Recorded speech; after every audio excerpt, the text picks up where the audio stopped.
Perang Iran-Israel semakin memanas. Iran mengklaim rudalnya telah menghancurkan markas Mossad dan juga di Aman, Tel Aviv. Saling serang rudal semakin intens dilancarkan keduanya. Israel yang semakin terdesak meminta bantuan negara sekutunya. Presiden Amerika Serikat Donald Trump mengklaim telah mengetahui lokasi pimpinan tertinggi Iran, Ayatollah Ali Khamenei. Di sisi lain, serangan Israel terhadap Iran dikecam negara-negara Arab dan juga Cina.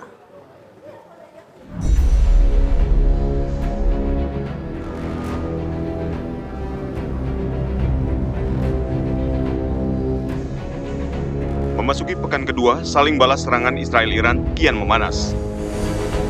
Rudal terlihat melesat di langit malam di wilayah tepi barat saat Iran dan Israel saling meluncurkan serangan. Militer Israel melaporkan 2 gelombang serangan rudal Iran menghantam Israel dalam 2 jam pertama disertai ledakan di Tel Aviv. Bahkan serangan Iran diklaim menghantam jantung pertahanan markas Mossad dan Aman di Tel Aviv. Israel semakin terdesak dan meminta bantuan kepada negara-negara sekutunya. Di tengah memanasnya konflik Israel-Iran, Amerika Serikat kirim 3 jet tempur ke Timur Tengah. Amerika Serikat meningkatkan militernya dengan mengirim 3 tambahan jet tempur yakni F-16, F-22, dan F-35. Israel dikabarkan menggempur ladang gas South Pars milik Iran dan Qatar, serta depot minyak Shahran di Iran. Sementara itu, Presiden Amerika Serikat Donald Trump kembali melontarkan ancaman kepada pemimpin tertinggi Iran, Ayatollah Ali Khamenei. Trump mengklaim mengetahui lokasi persembunyian Khamenei, namun ia menegaskan tidak akan membunuh Khamenei untuk saat ini. Trump meminta Iran menyerah tanpa syarat dan mengimbau penduduk Iran di Teheran untuk dievakuasi. Trump isyaratkan Amerika Serikat siap gunakan bom penghancur bunker. Bom ini dapat diluncurkan dari pesawat B-2 dan dipercaya sebagai satu-satunya senjata yang mampu menembus Fordo. Sejak 13 Juni, Israel telah melancarkan perang udara terbesarnya ke Iran dengan menuduh Iran tengah mengembangkan senjata nuklirnya. 21 negara Arab dan Islam mengutuk serangan udara Israel ke Iran. Mereka mengatakan serangan tersebut sebagai pelanggaran piagam perdamaian PBB dan ancaman bagi stabilitas kawasan Timur Tengah. Negara-negara seperti Arab Saudi, Mesir, Qatar, Uni Emirat Arab, dan Turki mendorong jalur diplomatik dan penghormatan kedaulatan negara untuk menyelesaikan konflik kedua negara. Raja Yordania Abdullah II menegaskan, Yordania tidak akan menjadi medan perang.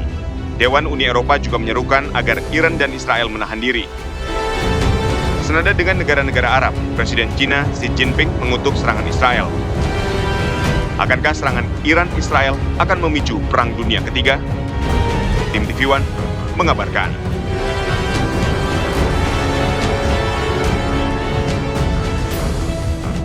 Konflik berkepanjangan di Timur Tengah khususnya Israel versus Iran semakin memanas. Perseteruan ini bukan semata perang regional namun sudah menyeret negara lainnya.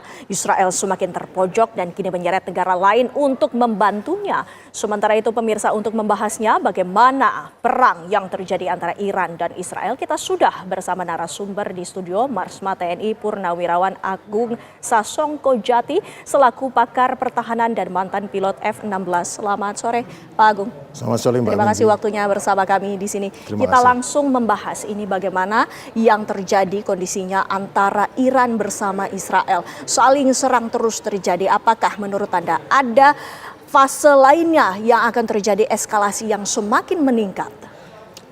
Perang itu adalah kelanjutan daripada situasi di mana diplomasi atau upaya lain sudah buntu. Berarti Israel menyelesaikan serangan ke Iran itu tujuannya adalah untuk memecahkan suatu situasi yang menurut dia buntu ataupun tidak terpecahkan dengan jalur diplomasi biasa, baik dibantu Amerika dan lainnya. Dan tentu terkait dengan perundingan antara nuklir antara Iran dan Amerika. Nah, Israel ingin memberikan tekanan agar Iran lebih memiliki leverage yang lebih rendah ataupun daya tawar yang lebih kurang. Tapi perlu diingat bahwa perang dan pertempuran itu 2 hal yang berbeda. Perang terdiri dari serangkaian pertempuran. Namun meskipun ada satu pihak kelihatannya kalah ataupun kelihatannya tidak bisa melakukan peperangan, namun belum tentu perang itu akan berakhir. Banyak konflik yang tidak berakhir dengan baik karena tidak diselesaikan dengan suatu perjanjian atau suatu kesepakatan antara pihak yang berperang sehingga menghasilkan konflik yang berlarut-larut seperti di Korea Utara, Korea Selatan, antara lain juga India, Pakistan, dan juga adalah Palestina dan Israel.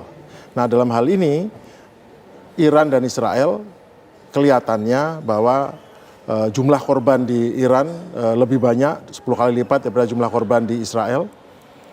Namun tentu tidak bisa kita bilang bahwa Israel menang perang. Karena ini belum selesai. Contohnya adalah bila Israel meninggalkan Gaza gitu, maka otomatis jadi kemenangan Gaza atau kemenangan Hamas. Sama juga bila Israel menghentikan peperangan di Iran atau penserangannya karena suatu hal, jangan-jangan itu malah bukan disebut dengan suatu kemenangan, tapi justru malah kemunduran, malah kekalahan.